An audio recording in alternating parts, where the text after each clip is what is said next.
Bismillahirrahmanirrahim. Assalamualaikum warahmatullahi wabarakatuh. Di video kali ini gue akan sharing pengalaman ketika gue ikut online course atau bootcamp atau apa ya, ya semacam itulah untuk di bidang HR gitu. Nah, waktu itu kenapa gue ambil online course ini atau bootcamp ini, karena gue ingin mencari posisi yang lebih dari sekedar staff HR gitu. Karena gue memiliki pengalaman HR lebih dari setahun dan gue pengen scale up itu gitu tanpa harus mengikuti karir konvensional di suatu perusahaan. Gue berinisiatif untuk mengikuti pelatihan online course HR supervisor, teman-teman. Jadi gue memutuskan itu dengan biaya yang cukup lumayan gitu, masih di bawah juta tapi ratusan ribu, yang gue lupa gue 350 sampai 500 gitu untuk biaya investasinya. Yang gue berharap ketika mendapatkan sertifikasi itu dari lembaga yang cukup kredibel atau cukup bisa dipertanggungjawabkan sertifikasinya, walaupun bukan BNSP, tapi ini lumayan untuk mendukung gitu. Walaupun pada akhirnya gue berkarir sebagai HR supervisor, tapi dengan sertifikat yang ada ini bisa cukup menjual banget ya, karena ada beberapa panggilan terkait dengan posisi HR supervisor yang gue itu hanya mengikuti online course gitu. Jadi pengalaman HR-nya yang lebih dari setahun ditambah dengan online course atau bootcamp HR supervisor itu udah menghasilkan panggilan interview di posisi HR supervisor itu sendiri. Nah, sekarang tadi udah biaya, terus tadi alasan motivasi kenapa gue harus ikut itu untuk meng-scale up karir, booster karir, dan materinya. Materinya sebenarnya cukup, waktu itu gue ikutin, atau teman bisa cari di internet ya, dengan lembaga apa aja ya, dengan harga yang sesuai budget. Menurut gue sama aja materinya seputar HR itu apa. Nah, kalau misalnya di bootcamp yang sekarang, gue ngerasa pematerinya adalah pemateri yang profesional banget, teman-teman, yang udah berkarir di bidang HR itu puluhan tahun, jadi cukup mastering di situ. Gelarnya juga nggak main-main, ada yang gelar doktor, ada yang gelar ngambil sertifikat di HR gitu, dengan berbagai macam gelar tambahan lainnya hasil dari training dan sertifikasi.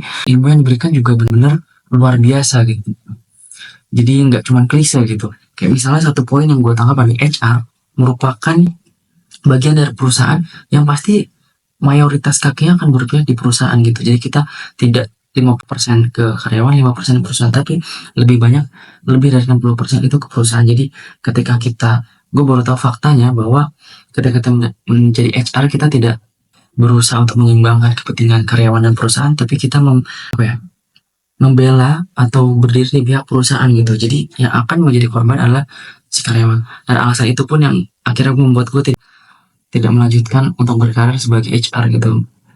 Ya mungkin ada gitu, tapi fakta yang waktu itu gue dapatkan seperti itu, dan itu yang membuat gue akhirnya mutus untuk enggak gitu. Karena hati nurani gue mencari pekerjaan adalah bervisi misi untuk menolong orang lain gitu, dalam sisi pekerja, bukan si perusahaan. Karena menurut gue perusahaan udah cukup besar dan mempunyai kuasa apapun untuk mendapatkan apa yang menjadi tujuannya, sementara yang perlu diperjuangkan adalah si karyawan ini sendiri gitu. Karena pada saat menjadi HR, banyak sekali karyawan-karyawan mendapatkan ketidakadilan atau sedar untuk memperjuangkan haknya itu pun sulit gitu. Nah, ketika posisi HR ternyata adalah corong dari perusahaan, gue memutuskan untuk enggak. Nah, itu adalah salah satu materi yang didapatkan di bootcamp untuk menjadi HR supervisor. Itu secara substantif. Technically banyak, kayak misalnya kita mulai buat plan beberapa orang gitu. Jadi HR supervisor tuh nggak cuma ada di rekrutmen ya, tapi di berbagai macam bidang HR lainnya, kayak misalnya MSDM, ada rekrutmen, terus kompensasi benefit, kayak payroll dan lain-lain, terus juga konseling gitu, bentuk dalam manajemen SDM-nya seperti apa, terus juga resolusi konflik itu dijalani di situ. Jadi kita nggak cuma belajar satu aspek tentang HR, tapi di bootcamp itu kita diajarin semua aspek HR yang mungkin kalian teman-teman kalau penasaran bisa cari-cari sendiri atau ikuti sendiri. Bootcampnya di internet banyak, di googling banyak, chat adminnya.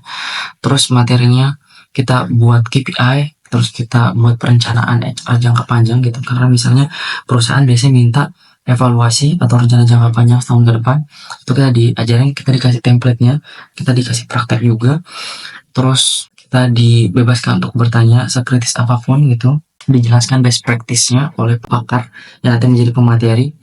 Menurutku sangat insightful banget ya, untuk kalau misalnya teman-teman emang passionate banget di bidang HR dan ingin scale up karir, besar karir, bootcamp ini sangat gue sarankan untuk teman-teman gitu, terlepas dari visi misi atau prinsip teman-teman yang mungkin seperti gue gitu, yang ternyata jadi HR tuh seperti itu. Walaupun sebenarnya pada saat kerja juga tergantung dari kitanya sih mau mau seperti apa gitu. Mungkin gue yang terlalu idealis jadi akhirnya menganggap itu saklek gitu, dan padahal enggak juga gitu. HR sangat menyenangkan secara kulit, tapi sangat jelimet dan kompleks sekali kalau misalnya kita benar mau terjun langsung, atau kita benar mau menghabiskan uh, entire karir kita, keseluruhan karir kita di bidang HR gitu. Jadi bootcamp ini sangat disarankan untuk teman-teman yang mungkin capek lebih dari 5 tahun masih jadi staff HR terus gitu, pengen booster karir, atau 2 tahun tapi pengen booster karir jadi supervisor atau bahkan manager. Teman-teman bisa ngambil ini karena di bootcamp ini bertahap ya. Ada yang jadi HR ini buat yang fresh graduate ingin masuk ke dunia HR walaupun latar belakangnya bukan psikologi atau MSDM, bisa ngambil staff HR.